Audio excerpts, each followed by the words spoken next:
ফ্যাসিস্টের দোসরদের চক্রান্ত ঠেকাতে ঐক্যের ডাক বেগম জিয়ার। দ্রুত সংস্কার করে নির্বাচনের আহ্বান। ভোট নিয়ে ধূম্রজাল তৈরি ষড়যন্ত্র দেখছেন তারেক রহমান। রাষ্ট্র মেরামতের ন্যূনতম সংস্কার দ্রুত সম্পন্ন করে গণতান্ত্রিক ব্যবস্থায় ফিরে যাওয়ার জন্য সকলের কাছে গ্রহণযোগ্য একটি নির্বাচন অনুষ্ঠান সম্পন্ন করা। স্থানীয় নির্বাচন অনুষ্ঠিত হলে সেটি হবে সারা দেশে পলাতক স্বৈরাচারের দোসরদের পুনর্বাসনের একটি প্রক্রিয়া, যা সরাসরি গণ অভ্যুত্থান আকাঙ্ক্ষা বিরোধী মাফিয়া চক্রকে পুনর্বাসন প্রক্রিয়া এই ফাঁদে বিএনপি পা দেবে না, বিএনপি পা দিতে পারে না। ভোটের অধিকার ফেরানোর লড়াইয়ে কেন্দ্রের নির্দেশ মেনে চলার প্রতিজ্ঞা তৃণমূলের নেতাদের। কোনো প্রতিহিংসা বা প্রতিশোধের রাজনীতি করব না, জনগণের কল্যাণের জন্য কাজ করব। 17 বছর মাঠে লড়াই করেছে, তাদেরকে আমাদের নেতা নিশ্চয়ই মূল্যায়ন করবেন। দেখছিলেন প্রধান শিরোনাম। রাত 11টার সময় সঙ্গে আছি আমি গোলাম রাব্বি। এছাড়াও খেলাধুলার খবর নিয়ে খেলার সময় যুক্ত হবেন। রাব্বি, আপনাকে ধন্যবাদ। বিশ্বের নানা প্রান্তের খেলাধুলার খবর জানাতে আপনাদের সঙ্গে থাকবো আমি তাজিন খন্দকার। এবার অন্যান্য শীর্ষ সংবাদ। জাতীয় নাগরিক পার্টি নামে কাল আসছে নতুন রাজনৈতিক দল। শীর্ষ 5 পদে নাহিদ, আক্তার, হাসনাত, সার্জিস ও নাসিরউদ্দিন মানিক মে এভিনিউয়ে সমাবেশের অনুমতি। গণতান্ত্রিক ছাত্র সংসদের আত্মপ্রকাশ ঘিরে অনাকাঙ্ক্ষিত ঘটনায় আহ্বায়কের দুঃখ প্রকাশ। 205 সদস্যের পূর্ণাঙ্গ কমিটিতে জায়গা পেলেন বেসরকারি বিশ্ববিদ্যালয় শিক্ষার্থীরাও।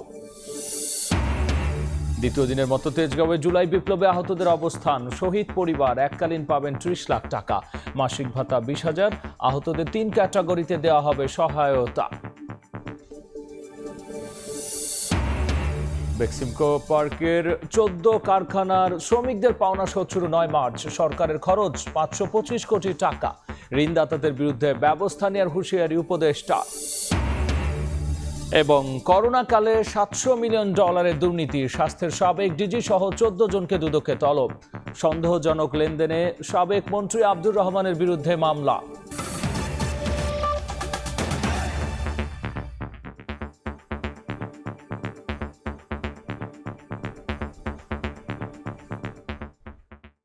প্রতিহিংসা নয়, ভালোবাসা দিয়ে দেশ বিনির্মাণের আহ্বান জানিয়েছেন বিএনপির চেয়ারপারসন বেগম খালেদা জিয়া। দলের বর্ধিত সভায় লন্ডন থেকে ভার্চুয়ালি যুক্ত হয়ে তিনি আরও বলেছেন, জুলাই আন্দোলনের চেতনা ধ্বংসে ফ্যাসিস্টের দোসররা এখনও ষড়যন্ত্রে লিপ্ত। আর তারেক রহমান বলেছেন, স্থানীয় নাকি জাতীয় নির্বাচন, এ নিয়ে ধূম্রজাল তৈরির ষড়যন্ত্র চলছে।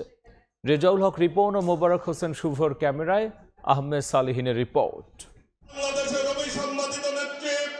সুশৃঙ্খল আয়োজন, দীর্ঘদিন পর এক হয়েছেন নেতাকর্মীরা। জাতীয় সংসদের এলডি হল জুড়ে বিএনপির এই মিলন মেলা। দলের বর্ধিত সভাকে কেন্দ্র করে সকাল থেকেই আসতে থাকেন দেশের বিভিন্ন অঞ্চলের সিনিয়র নেতারা। বিগত আন্দোলনে শহীদদের স্মরণে শোক প্রস্তাব শেষে সূচনা বক্তব্য দেন বিএনপি মহাসচিব মির্জা ফখরুল ইসলাম আলমগীর। অভিযোগ করেন, বাইরে থেকে শেখ হাসিনা ও দেশের ভেতর থেকে একটি মহল ভুল ব্যাখ্যা দিয়ে দেশকে অস্থিতিশীল করার ষড়যন্ত্র করছে। একটি গোষ্ঠী, একটি মহল বিভিন্নভাবে চক্রান্ত শুরু করেছে। ফ্যাসিস্ট শেখ হাসিনা বিদেশে গিয়ে তিনি সেই চেষ্টা করছেন। একই সঙ্গে দেশের অভ্যন্তরীণ অবস্থায় কিছু কিছু ব্যক্তি গোষ্ঠী তারা ভুল ব্যাখ্যা দিয়ে জনগণকে বিভ্রান্ত করার চেষ্টা করছে। উদ্বোধনী বক্তব্যে বিএনপির ভারপ্রাপ্ত চেয়ারম্যান তারেক রহমান বলেন, স্থানীয় না জাতীয় নির্বাচন, এই ইস্যুতে ধূম্রজাল তৈরির ষড়যন্ত্র চলছে।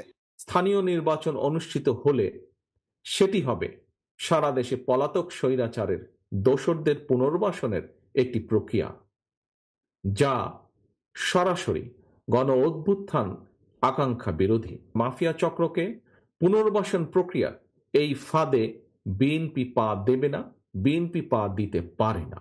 দীর্ঘদিন পর বিএনপির বর্ধিত সভায় যুক্ত হয়ে বক্তব্য রাখেন দলটির চেয়ারপারসন বেগম খালেদা জিয়া। তিনি সতর্ক করে বলেন, ফ্যাসিস্টরা এখনো ষড়যন্ত্রে লিপ্ত। এখনো ফ্যাসিস্টদের দোসররা এবং বাংলাদেশের শত্রুরা গণ অভ্যুত্থানের মাধ্যমে প্রাপ্ত অর্জনকে নস্যাৎ করার জন্য গভীর চক্রান্তে লিপ্ত রয়েছে। নির্বাচন প্রসঙ্গে বেগম জিয়া বলেন, ন্যূনতম সংস্কার শেষে গণতান্ত্রিক ব্যবস্থায় ফিরতে নির্বাচনের দিকে যেতে হবে অন্তর্বর্তী সরকারকে। অন্তর্বর্তীকালীন সরকার গঠিত হয়েছে, তাদের কাছে জনগণের প্রত্যাশা রাষ্ট্র মেরামতের ন্যূনতম সংস্কার দ্রুত সম্পন্ন করে গণতান্ত্রিক ব্যবস্থায় ফিরে যাওয়ার জন্য সকলের কাছে গ্রহণযোগ্য একটি নির্বাচন অনুষ্ঠান সম্পন্ন করা। প্রথম অধিবেশন শেষে বর্ধিত সভার দ্বিতীয় সেশনে নিজেদের মতামত তুলে ধরে নেতাকর্মীরা বলেন, যে কোনো মূল্যে ঐক্য ধরে রাখতে সচেষ্ট থাকবেন তারা। দীর্ঘদিন পর এক হয়েছেন সারা দেশ থেকে আসা বিএনপির নেতাকর্মীরা। আর এই নেতাকর্মীদের উদ্দেশ্যে বিএনপির হাইকমান্ড বলছেন, ছোটখাটো বিভেদ ভুলে সবাইকে ঐক্যবদ্ধ থাকতে হবে যেন জুলাই আন্দোলনের চেতনা নস্যাৎ না হয়।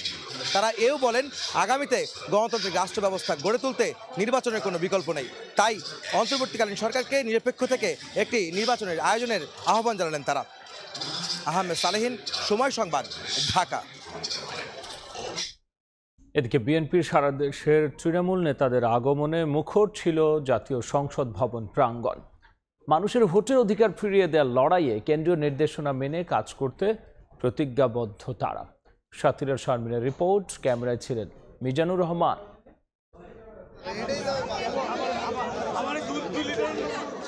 প্রাণখোলা উচ্ছ্বাস, স্বতঃস্ফূর্ত আগমন আর বর্ণিল আয়োজন।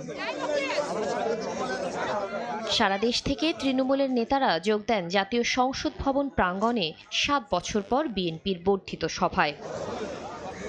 দীর্ঘ সময় পর কেন্দ্রীয় পর্যায়ের এমন আয়োজনে উদ্বেলিত নেতারা। জনগণের ভোটের দাবি ছিল তাদের উচ্চারণে। আন্দোলন সংগ্রামে পরীক্ষিতদের মূল্যায়ন করবে দল, এমন প্রত্যাশা জানান তারা। অনেক চড়াই উত্তরের মধ্য দিয়ে আমরা আজকে এই জায়গায় এসে পৌঁছেছি। এটা দীর্ঘদিন পরে, এই অনুভূতি আপনাকে ভাষায় প্রকাশ করতে পারবো না। কোনো প্রতিহিংসা বা প্রতিশোধের রাজনীতি করব না, জনগণের কল্যাণের জন্য কাজ করব। 17 বছর মাঠে লড়াই করেছে, তাদেরকে আমাদের নেতা নিশ্চয়ই মূল্যায়ন করবেন। একটি সুষ্ঠু নিরপেক্ষ নির্বাচনের দাবি আদায়ে শীর্ষ নেতাদের নির্দেশনায় দেশব্যাপী তৃণমূলকে শক্তিশালী করার কর্মসূচি চলবে বলে জানান দলের অঙ্গ সংগঠনের নেতারা। নির্বাচনগুলো যদি সফলভাবে করা যেতে পারে তাহলে এই দেশে সত্যিকার অর্থের গণতন্ত্র প্রতিষ্ঠা হবে। আর বাংলাদেশের জনগণের ভোটাধিকার নিয়ে আর টালভান অনেক হয়েছে, অনেক ষড়যন্ত্র হয়েছে, আর এটি মানা যায় না। কেন্দ্রীয় নেতারা বলেন, জনগণের রাজনৈতিক এবং ভোটের অধিকার ফিরিয়ে দেওয়ার যাত্রা শুরু হলো বর্ধিত সভা থেকে। তৃণমূলের যত নেতাকর্মী আছে বা উপরে যত নেতাকর্মী আছে সবাই কিন্তু ওনার সাথে একমত। নির্বাচনের প্রস্তুতি এবং আগামী দিনে যে কোনো পরিস্থিতি মোকাবেলার জন্য কি করণীয়, তৃণমূল পর্যায়ের নেতৃবৃন্দের বক্তব্য শুনে দিক নির্দেশনা দিবেন। দেশনেত্রী বেগম খালেদা জিয়া সব পর্যায়ের নেতাদের চমকে দিয়ে সভায় বক্তব্য রাখেন বিএনপি চেয়ারপারসন বেগম খালেদা জিয়া। এতে আবেগ আপ্লুত হন অনেকে। দীর্ঘদিন পরে আমাদের মা দেশনেত্রী বেগম খালেদা জিয়ার এই দলীয়ভাবে সরাসরি বক্তব্য শুনতে পেরেছি। আমরা ওনার এই বক্তব্যে আমাদের তৃণমূল ব্যাপকভাবে উজ্জীবিত, উৎসাহিত। সারা দেশ থেকে বিএনপি তৃণমূলের যে নেতারা এসেছেন আজকে জাতীয় পর্যায়ে, তাদের শীর্ষ নেতাদের কাছ থেকে যে ধরনের দিক নির্দেশনা পেয়েছেন সেই অনুযায়ী তারা ফিরে যাবেন দেশের প্রত্যন্ত অঞ্চলে জনগণের কাছে। জাতীয় নির্বাচনের আগ পর্যন্ত বিএনপির কী ধরনের কর্মসূচি হতে যাচ্ছে এবং কী ধরনের মনোভাব দলটি রাখছে তার পুরোটারই প্রতিফলন ঘটবে এই বর্ধিত সভার নির্দেশনা থেকে। শাকিলা শারমিন, সময় সংবাদ, ঢাকা। জাতীয় নাগরিক পার্টি নামে তরুণদের নেতৃত্বে কাল আসছে নতুন রাজনৈতিক দল। বহুল আলোচিত দলের শীর্ষ 5 পদে থাকছেন নাহিদ ইসলাম, আক্তার হোসেন, হাসনাত আবদুল্লাহ, সার্জিস আলম ও নাসিরুদ্দিন পাটোয়ারি। অন্যতম উদ্যোক্তা সার্জিস আলম বলেছেন, নতুন দল হবে বাংলাদেশপন্থী, ডান বাম নয়, মধ্যম পন্থার জনগণমুখী রাজনীতি করবে দলটি। হাসান ওয়ালির রিপোর্ট। স্বৈরাচারী সরকারের বিদায় ঘণ্টা বাজানো অভ্যুত্থানকারীদের নেতৃত্বে আসছে রাজনৈতিক দল। সঙ্গত কারণেই নতুন দলের গঠন প্রক্রিয়া এবং নেতৃত্ব আলোচনার তুঙ্গে। শুক্রবার বিকেলে রাজধানীর মানিক মে এভিনিউয়ে আত্মপ্রকাশ ঘটবে দলটির। নাগরিক কমিটির সূত্র বলছে, দলের আহ্বায়কের দায়িত্ব নিচ্ছেন সদ্য তথ্য উপদেষ্টার পদ থেকে পদত্যাগ করা নাহিদ ইসলাম। সদস্য সচিব হচ্ছেন আখতার হোসেন। আলোচিত দুই মুখ সার্জিস আলম এবং হাসনাত আব্দুল্লাহ থাকছেন উত্তর ও দক্ষিণাঞ্চলের মুখ্য সংগঠকের দায়িত্বে। এছাড়া জাতীয় নাগরিক কমিটির আহ্বায়ক নাসিরউদ্দিন পাটোয়ারি পাচ্ছেন মুখ্য সমন্বয়কের দায়িত্ব। এছাড়াও কমিটিতে গুরুত্বপূর্ণ দায়িত্বে দেখা যাবে জুলাই আন্দোলনে মাঠে থাকা পরিচিত মুখদের। আমরা মধ্যম পন্থার রাজনীতি করতে চাই। নতুন দল গঠনে নেতৃত্ব স্থানীয় ভূমিকা রাখছেন গণ অভ্যুত্থানের অন্যতম নায়ক সার্জিস আলম। তিনি বলছেন, নতুন দল বৈদেশিক কোনো শক্তির আগ্রাসন বরদাস্ত করবে না। আমরা এই তরুণ প্রজন্মের নেতৃত্বে যে রাজনৈতিক দল করতে যাচ্ছি, তারা বৈদেশিক যে কোনো শক্তির চোখ রাঙানো আগ্রাসন বিন্দুমাত্র সহ্য করব না। সবার আগে দেশের স্বার্থ। আমাদের জোর দিতে হবে মানুষের সাথে কানেক্টিভিটির জায়গাটাতে। এর আগে রাজনৈতিক দলগুলো মনোনয়ন বাণিজ্য করেছে, এর আগে রাজনৈতিক দলগুলো পরিবারতন্ত্র কায়েম করেছে, এর আগে রাজনৈতিক দলগুলো স্বৈরতন্ত্র কায়েম করেছে। আমরা মনে করি বাংলাদেশে এই সময়টা শেষ হয়েছে। দেশের স্বার্থ অক্ষুণ্ণ রেখে মধ্যম পন্থার জনগণমুখী রাজনীতি করার প্রত্যয় সার্জিস আলমের। বাংলাদেশে গতানুগতিক যে রাজনৈতিক কালচারগুলো ছিল, এগুলো থেকে আমাদের এখন বের হয়ে আসতে হবে। আমাদের রাজনৈতিক কালচার হবে জনগণমুখী, রাজনৈতিক কালচার হবে দেশের স্বার্থমুখী। না ডান না বাম না হচ্ছে উপর নিচে, এরকম কিছু না।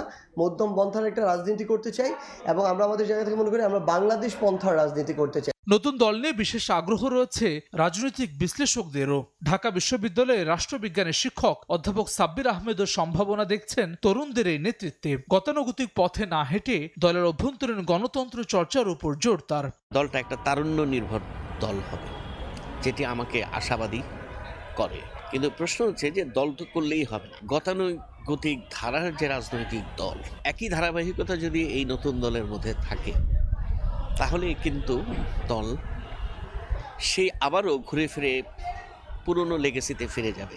অনেকটা একই রকম মত ডক্টর রাশেদা রওনক খানের। দল গঠনের পর অন্যান্য রাজনৈতিক দলের সঙ্গে বৈরিতা এড়াতে কৌশলী হওয়ার পরামর্শ তার। অন্যান্য রাজনৈতিক দল, বিশেষ করে বাংলাদেশের দুটি বড় রাজনৈতিক দল থেকে পথ চলায় যে ধরনের ভুলগুলো হয়েছে, সেগুলো শুধরে নিয়ে তারা সামনের দিকে এগোবে, এটা সকলের প্রত্যাশা। একজন নাহিদ ইসলাম পদত্যাগ করেছে, কিন্তু অন্যান্য আরও কয়েকজন আছেন, দুজন আছেন, তারা যদি সংশ্লিষ্ট থাকেন এবং তারা যেহেতু এই আন্দোলনের সাথে সংশ্লিষ্ট ছিলেন, তাদেরকে নিয়েও প্রশ্ন আসতে পারে। এই সকল মানে সরকারে থাকা অবস্থায় রাজনৈতিক দল করলে যেটা বিএনপির ক্ষেত্রেও বলা হয়ে থাকে, সেরকম তাদের ক্ষেত্রেও বলা হবে, এটা খুব স্বাভাবিক। এখন সরকার থেকে নিজেদের অবস্থানটাকে দূরত্ব তৈরি করার কি প্রক্রিয়া হতে পারে, সেটা তাদেরকেই বিবেচনা করতে হবে। নাগরিক কমিটির সূত্র বলছে, শুক্রবার প্রাথমিকভাবে শতাধিক সদস্যের আহ্বায়ক কমিটির যাত্রা শুরু হবে, পরবর্তীতে যা বাড়তে পারে। হাসান ওয়ালি, সময় সংবাদ, ঢাকা। আত্মপ্রকাশ উপলক্ষে 22 শর্তে রাজধানীর মানিক মে এভিনিউতে সমাবেশের অনুমতি পেয়েছে তরুণদের নতুন রাজনৈতিক দল। রাতে ডিএমপি সদর দফতরে পুলিশ কর্মকর্তাদের সঙ্গে বৈঠক করে নতুন দলের 4 সদস্যের প্রতিনিধি। বৈঠক শেষে জাতীয় নাগরিক পার্টির আহ্বায়ক কমিটির সদস্য মোল্লা ফারুক এহসান গণমাধ্যমকে জানিয়েছেন, সারা দেশ থেকে প্রায় 2 লাখ কর্মী সমাবেশে অংশ নেবেন। জনভোগান্তি বিবেচনা রেখে সুষ্ঠুভাবে কর্মসূচি পালন করা হবে।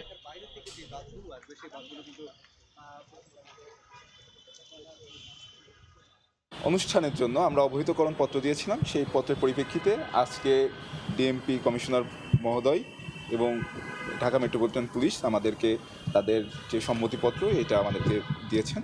আমরা প্রত্যাশা করছি এখানে প্রায় সারা বাংলাদেশ থেকে আমাদের 2 লক্ষের বেশি আমাদের নেতাকর্মী, শুভাকাঙ্ক্ষী সহ এবং সমর্থকবৃন্দ তারা আসবেন। নতুন ছাত্র সংগঠন বাংলাদেশ গণতান্ত্রিক ছাত্র সংসদের কেন্দ্রীয় পূর্ণাঙ্গ কমিটি ঘোষণা করা হয়েছে। বিকেলে ঢাকা বিশ্ববিদ্যালয়ের মধুর ক্যান্টিনে সংবাদ সম্মেলনে 205 সদস্যের কমিটি ঘোষণা করেন সংগঠনটির আহ্বায়ক আবু বাকের মজুমদার।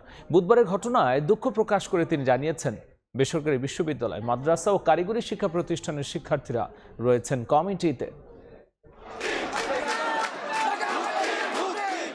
গণতান্ত্রিক ছাত্র সংসদের আত্মপ্রকাশ ও কমিটি ঘোষণা ঘিরে বুধবার বিকেলে ঢাকা বিশ্ববিদ্যালয়ে উত্তেজনা সৃষ্টি হয়। এক পর্যায়ে তা রূপ নেয় হাতাহাতিতে। পরে বেসরকারি বিশ্ববিদ্যালয়ের শিক্ষার্থীরা অভিযোগ করেন, কমিটিতে যথাযথ মূল্যায়ন করা হয়নি তাদের। পরদিনই ঢাকা বিশ্ববিদ্যালয়ের মধুর ক্যান্টিনে সংবাদ সম্মেলনে 205 সদস্যের পূর্ণাঙ্গ কমিটির নাম ঘোষণা করেন সংগঠনটির আহ্বায়ক আবু বাকের মজুমদার। বুধবারের ঘটনাকে অনাকাঙ্ক্ষিত আখ্যা দিয়ে দুঃখ প্রকাশ করেন তিনি। সেই অনাকাঙ্ক্ষিত ঘটনার জন্য আমরা দুঃখ প্রকাশ করছি, এই মর্মে যে বিশেষ করে বিশ্ববিদ্যালয়গুলো ক্যাম্পাসগুলোতে কোনোভাবেই কখনোই আমরা চাই না যে কোনো ধরনের উত্তেজনাকর পরিস্থিতি তৈরি হোক। গণতান্ত্রিক ছাত্র সংসদের কমিটিতে ঠাঁই পেয়েছে ঢাকা বিশ্ববিদ্যালয়ের বাইরের প্রতিষ্ঠানের শিক্ষার্থীরাও। বেসরকারি বিশ্ববিদ্যালয়, মাদ্রাসা ও কারিগরি শিক্ষা প্রতিষ্ঠানের শিক্ষার্থীদেরও রাখা হয়েছে কমিটিতে। সংবাদ সম্মেলনে জানানো হয়, ছাত্র সংসদের কেন্দ্রীয় কমিটিতে বয়স সীমা সর্বোচ্চ 28 বছর। কেন্দ্রীয় কমিটিতে সর্বোচ্চ বয়স 28 বছর হবে। এছাড়াও বিশ্ববিদ্যালয় বা কলেজ শাখা সমূহ কমিটিগুলোতে যারা নেতৃত্বে থাকবেন তারা ভর্তি হওয়া থেকে সর্বোচ্চ 7 বছরের মধ্যে নেতৃত্বে আসতে পারবেন। ঘোষিত আহ্বায়ক কমিটি সারা দেশের বিভিন্ন ইউনিটে নতুন কমিটি তৈরিতে মুখ্য ভূমিকা রাখবেন বলেও জানান আবু বাকের মজুমদার। সারা দেশের বিভিন্ন ইউনিটে বিভিন্ন সংসদে তারা কমিটি আহ্বান করবেন। সাইফুল রুদ্র, সময় সংবাদ, ঢাকা। জুলাই বিপ্লবে আহতদের একাংশের অবস্থান কর্মসূচির মধ্যেই ভাতা দেওয়ার বিষয়ে সিদ্ধান্তের কথা জানিয়েছে সরকার। বিকেলে ফরেন সার্ভিস একাডেমিতে প্রধান উপদেষ্টার প্রেস সচিব জানিয়েছেন, শহীদ ও আহতদের আলাদা ক্যাটাগরি করা হয়েছে।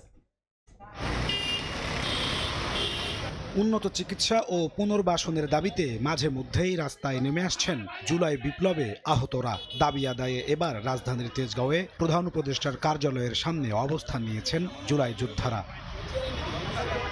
জুলাই বিপ্লবে শহীদ ও আহতদের ক্যাটাগরি ভেদে এককালীন অর্থ প্রদান, উন্নত চিকিৎসা ও মাসিক ভাতা দেওয়ার দাবিতে এই আন্দোলন চালিয়ে যাওয়ার ঘোষণা দেন জুলাইয়ের আহতরা। আমরা এই বৈষম্য চাই না, যতক্ষণ পর্যন্ত আমাদের দাবি পূর্ণ না করবে ততক্ষণ পর্যন্ত আমরা এখানে অবস্থান করব।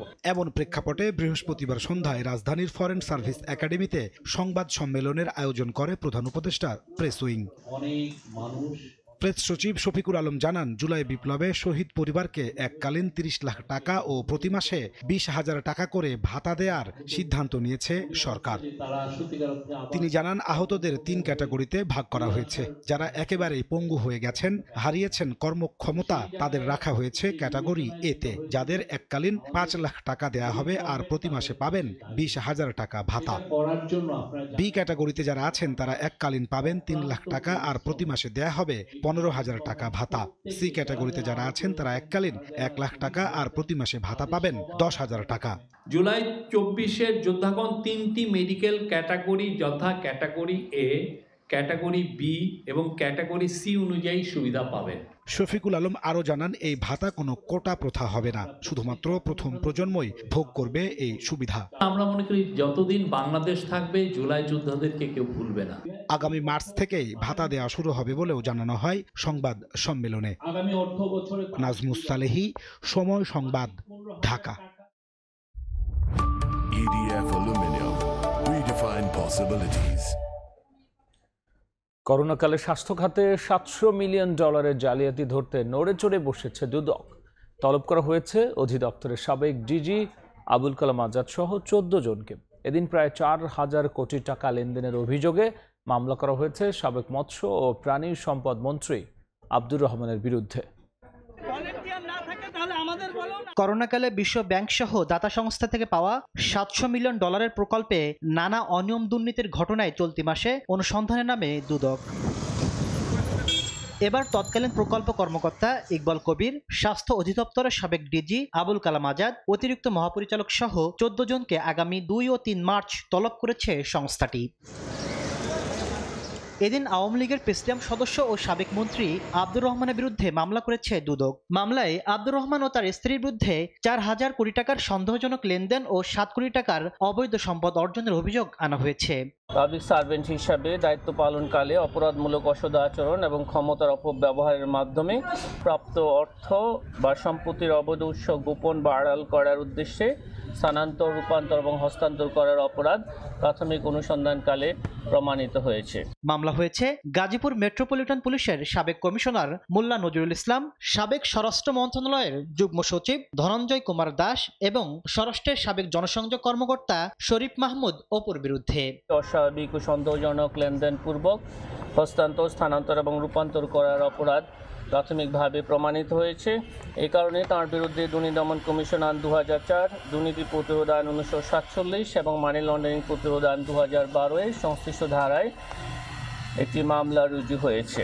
দুদক মহাপরিচালক জানান, আব্দুল মমিনের নেতৃত্বে বর্তমান কমিশন কোনো দুর্নীতিবাজকে দায় মুক্তি দেয়নি। কোনো মামলায় বা কোনো অনুসন্ধানে কোনো দায় মুক্তির ঘটনা নেই। তাসলিম তৌহিদ, সময় সংবাদ, ঢাকা।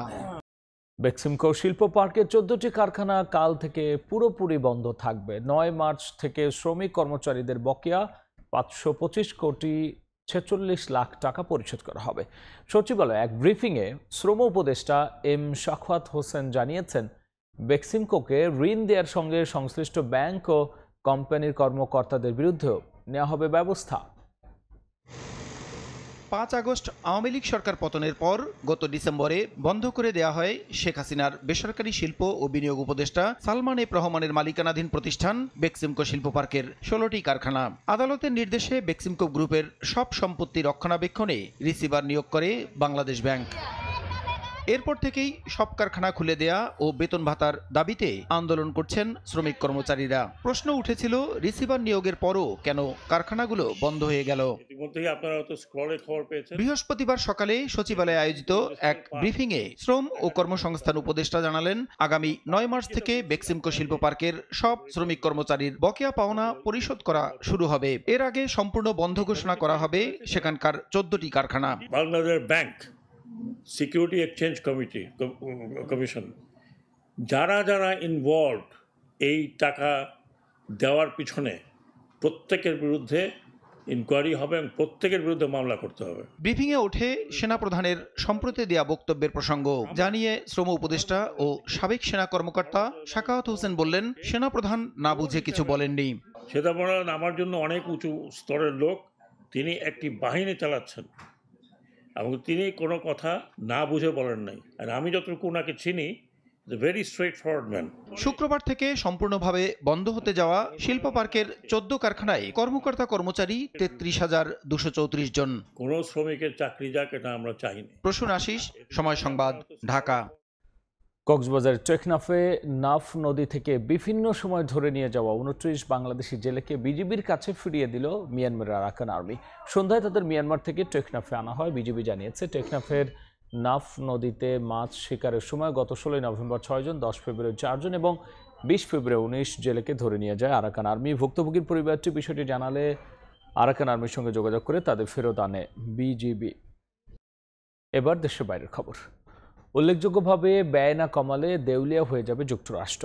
প্রেসিডেন্ট হিসেবে ক্ষমতা গ্রহণের পর ট্রাম্পের আনুষ্ঠানিক মন্ত্রিসভার বৈঠকে এই মন্তব্য করেন ধনকুবের ইলন মাস্ক। বৈঠকে এপি, রয়টার্স সহ কয়েকটি বার্তা সংস্থার সাংবাদিকদের প্রবেশ করতে দেয়নি হোয়াইট হাউস।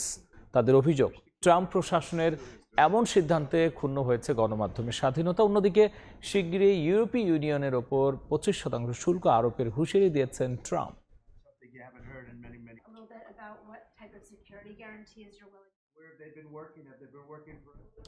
এই ছিল আমার কাছে থাকা দেশ বিদেশের খবর।